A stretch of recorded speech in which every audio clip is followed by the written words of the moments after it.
बहुत दिनों की बात है। एक बहादुर सरदार था।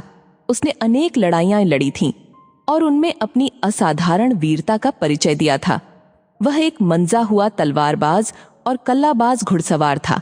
इतना ही नहीं, वह दिल का भी बहुत उदार था। वह सदा गरीबों और जरूरतमंद लोगों की सहायता किया करता था। असहाय लोगों की रक्षा करना वह अपना कर्तव्य समझता था। लोग उसे सच्चे दिल से प्यार करते थे। वे उसकी अच्छाइयों का गुणगान करते और उसका बहुत सम्मान करते थे। पर इस सरदार के बारे में एक रहस्य की बात थी जो किसी को मालूम नहीं थी। यहां तक कि उसके घनिष्ठ मित्रों तक को भी इसका पता नहीं था। सरदार बिल्कुल गंजा था। अपने गंजेपन को छिपाने के लिए वह बालों की टोपी पहना करता था। ये टोपी उसके सिर पर इस प्रकार बैठ जाती थी कि उसके गंजेपन के बारे में किसी को रंच मात्र भी शंका नहीं होती थी। एक बार सरदार अपने कुछ मित्रों के साथ जंगल में शिकार खेलने गया।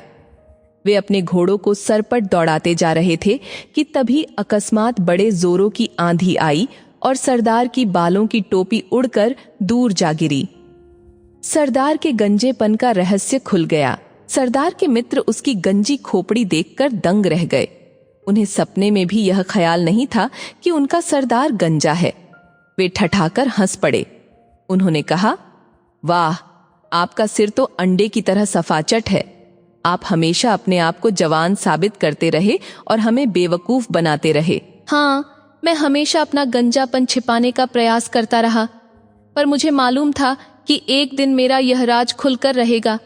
जब मेरे अपने बालों ने मेरा साथ नहीं दिया तो दूसरों के बाल मेरे सिर पर सदा के लिए कैसे रह सकते हैं।